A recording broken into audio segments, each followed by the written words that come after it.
Hi, I'm Mark Lynch, Director of the Project on Middle East Political Science at the George Washington University, and I'd like to welcome you back to the POMEPS Conversation Series, where we talk to leading political scientists and Middle East experts about their work in the field and where things are going. With me today is Curtis Ryan of Appalachian State University, one of the country's leading experts on Jordan, author of Jordan in Transition, From Hussein to Abdullah, Inter-Arab Alliances, a fascinating study of Jordan's foreign policy, and currently working on a book working titled Jordan in the Arab Spring. Curtis spent a lot of time in Jordan over the last year and a half, has written a number of great pieces for Foreign Policy's Middle East channel, and we're going to talk today mostly about Jordan. So Kurt, Yes. how's Jordan? Complicated, actually. Is it on the brink?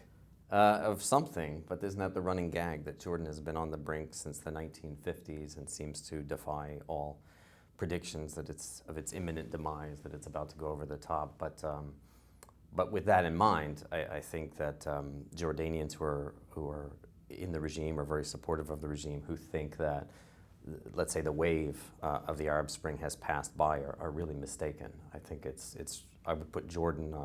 It's neither boiling nor placid. I would put it on simmer, basically. Why is what's happening in Jordan now any different from the kinds of protests and discontent that we've all seen studying Jordan for 20, 30 years? Right.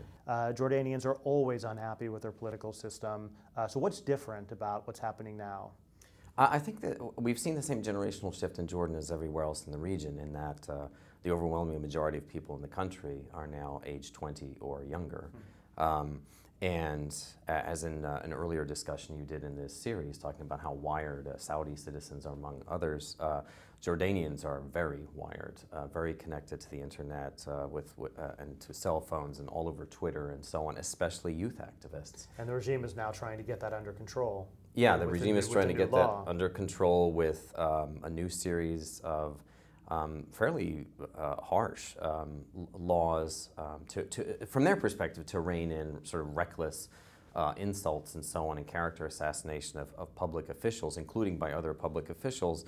But the net effect of it, though, is that they have introduced this whole new dynamic to basically censor the internet and internet use, with very vague language about news sites, but that it can include the myriad blogs in the country, the actual news sites that crop up seemingly every other week, and political salons and so forth. There's a whole real amazing internet presence of Jordanian activists, pro-democracy activists, who are calling mostly still, and this is one of the differences in Jordan so far, still calling for reform, not revolution.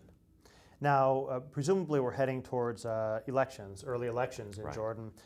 Is this going to be a meaningful step either towards political reform or towards triggering some kind of broader uprising in frustration? Or will it just be another election that comes and goes with no real impact? At the moment, it's not terribly exciting. They are nonetheless registering people at a very rapid pace. And one of the issues there is that this sort of reform debate in Jordan has cycled over and over and over again on elections and reform, elections to the parliament, etc. I think we've moved past that. Maybe not the architects of this actual effort, but the actual activists are way beyond this, and yet we're still discussing what will the electoral law and system look like, and who will be in parliament. And it's not that much of a difference from previous electoral laws that many people were really upset with. So we can expect a fairly, probably generic parliament. It's not clear. The elections will probably be before the end of the year, which is what the king is hoping for in December 2012. But I think it's actually shifted in terms of the focus has become, well, what about the institution of the parliament itself? Right. Shouldn't it be fundamentally different? And yes, we should change the electoral law, but shouldn't Parliament be more empowered? Shouldn't there be more checks and balances between legislative and executive branches? And shouldn't actually the government itself in a true parliamentary system be drawn from Parliament?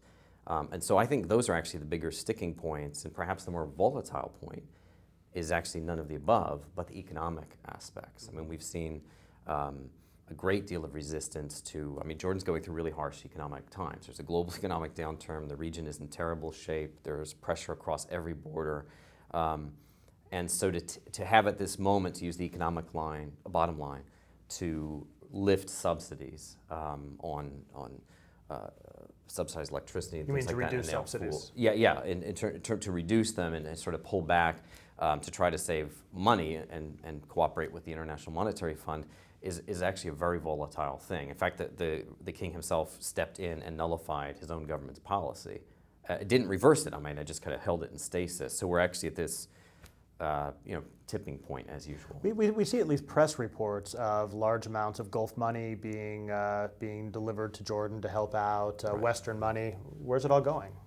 Well, that's the biggest question, right? Is that you hear people, and these are the terms like transparency that were introduced in the late 1980s and early 1990s as the reform process really was kind of on a roll quite a while ago, but nonetheless was, both economically and politically. We're seeing those terms now kind of fired back at the regime, at the government itself, to the point that the single biggest complaint is not democracy or anti-democracy, it's actually corruption. And it's actually hard to get a legitimate handle on that because there's so much complaining about it, and there clearly are corruption issues. But it does get to the point where it's not clear what is over the top, what's just rumor, and what's real. So even with announcements in the press or the state press, sometimes in the private press, saying, look, we got more money has come in from Saudi Arabia or this Gulf state or that Gulf state or this European country. Actually, more and more Europeans are kicking in because of the refugee problem. The suspicion level is actually really high of where is this going? Is it going to the refugees? Who's getting the money from this? And then introducing that word again, transparency, and almost begging for a more open system. So can we see where this is going? Now, the conventional reading of Jordanian politics is always that you have Palestinians protesting and in the opposition, and loyal Transjordanians forming the bedrock of the regime. And what you've written over the years suggests that that's beginning to change. Could you say a little bit more about, on your trips down south and in Amman, what are you seeing about changing patterns of identity politics and of the way, especially the Transjordanian community, has been thinking about the political system? Yeah, it really is actually very much in flux in a way that I think, and it's hard to get a handle on this as well, but I think there's more and more generational change here as well. Whereas hardliners in the regime who think that the reform process already went way too far, needs to roll back, who I think are seriously mistaken in terms of their read of their own country.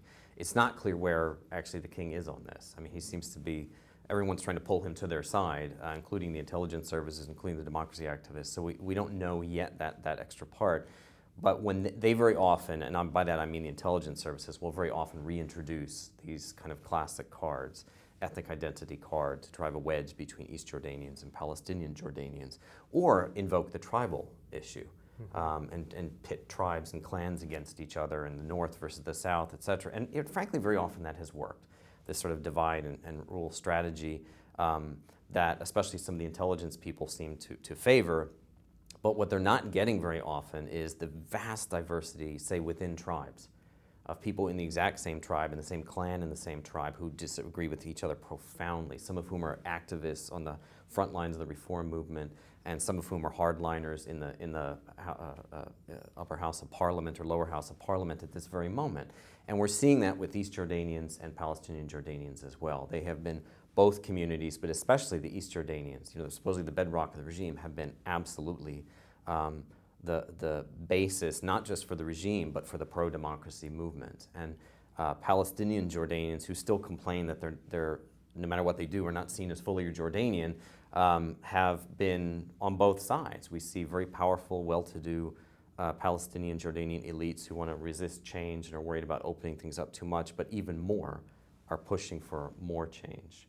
And I think the majority of every community I'm aware of actually wants to see more change, wants to see political reform catch up with the economic changes in the country. But at the same time, you mentioned this incredibly difficult international environment, and Jordanians looking at Syria, looking at Iraq. Right. Do you think that that's the other truism or conventional wisdom of Jordanian politics, is that everybody's always unhappy, but they're even more afraid of what might follow the king, so they hold back and do you think that's going on? Do you think that that's acting as a brake on further activism? I think it is to some extent. I think actually the sort of turmoil in the neighborhood has actually brought the regime a certain amount of time and a certain level, maybe a certain level of patience to get things done.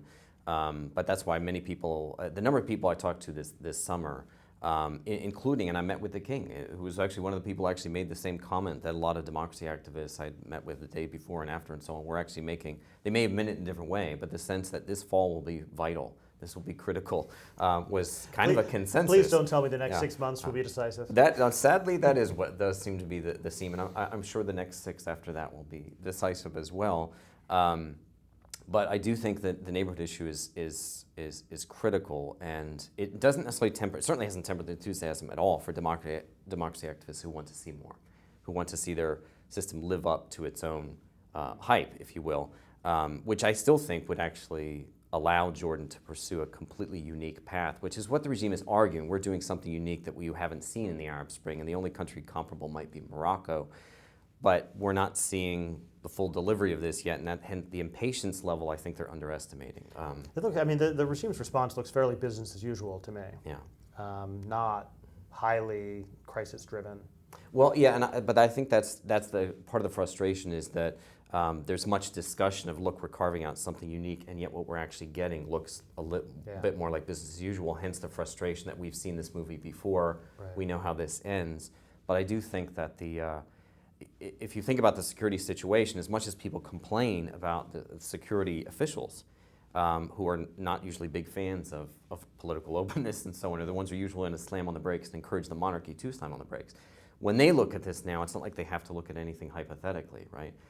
In addition to waves of refugees who come over the western border over the decades, and Iraqis who came in after 2003, and Syrians who are maybe 150,000 or more in the northern part of the country now. It's a small country. And so they are closer to hardline panic mode, security mode, less reform now, but from the perspective of the activists, to go back to your point, they look at this and say, that's always the excuse. Right. There's always something. Let's talk a bit more about Syria and the refugees, right. And how Syria and how that's affecting the kingdom. You said 150,000. Many of us as cynics usually lop a zero off of any Jordanian claims about refugees, but clearly this is becoming a major problem for Jordan. What was your impression of Jordanian thinking about Syria? I think they're at the popular and official level. Yeah, I think there's genuine worry about the popular and the official level of the Syrian conflict trickling over the Jordanian border, and we've seen both literal as well as figurative versions of this. Some Syrian shells and rockets have lobbed over the border into Jordan, as well as fleeing refugees. And I'd say it's hard to give a general answer to this, but a lot of Jordanians feel like Jordan is, from their perspective, is once again stepping up and bearing the brunt of regional turmoil, as it did with Iraq and so on, and the entire Palestinian question for that matter, and needs more international support and less international criticism. But there's no question that the conditions, for example, in the main camp, Zaatari camp in the north, are very, very difficult. I mean, it's a tent city in a desert with howling winds in now August and September, right? So it's a particularly difficult time, and they're correct that they need more support. They feel like they couldn't possibly be doing more, and they're legitimately worried that it's going to trickle over their border and lead to unrest. They're worried about, from a regime perspective, agitating Assad. In lieu of being able to do anything about it, they're worried that Assad and what they think of as sleeper agents in the kingdom will cause no end of havoc if allowed to do so. Iraqi refugees largely just spread out throughout the country and kind of blended in. It seems Syrian refugees seem to be contained in that northern border. Is that your impression? To some extent. A lot of Iraqis tried to, like the Syrians at first, who went to Ramla and other areas where near the northern border, where they had family connections and so on. And this is why the numbers are so hard, right? The Jordanian numbers are at least 3 times what the United Nations says. But on the other hand, the UN is classifying official refugees who go to camps and so on, not people who cross the border and are displaced, but are renting or going with family members or relatives and so on. So the Iraqis did, to some extent, hit some of the towns, especially in the south and the east of the country, but also large neighborhoods of Amman itself, and there are neighborhoods still that are heavily Iraqi, some of whom still are reluctant to go back. But you're correct that the response has been dramatically different. And so the regime has said, this is the third enormous wave in terms of directions, and no other country has ever absorbed this, especially one that's small and is barely over 6 million people and is not one of the great oil giants of the universe. You know, phosphate mining is about the only claim to fame. So there is a clear attempt to concentrate the refugees, which is leading to, you know, difficulties for the refugees who complain about this, that they've been sort of corralled and so on, but the Jordanians are arguing as opposed to what? What are we supposed to do about this? So it's unfortunately just a horrific situation. Last question. Yeah. There's been a lot of political science research on Jordan, partially because it's just a place that's been available for study compared to much of the rest of the region. Right. What's your evaluation, generally speaking, on how well the field of political science Jordan studies has done, and what do you think people should be studying so that they're not just reinventing the wheel and helping us understand new things about Jordan? Yeah, that's a great question, because I think there have been some really great scholars working on Jordan. Yourself, obviously, Gillian Schwedler, Laurie Brand was doing this before any of us. Sean Yom is doing great stuff now, and many others. But I actually think that in my own work, I was doing foreign policy stuff originally, so I was talking about governmental elites, and then increasingly with opposition figures and so on.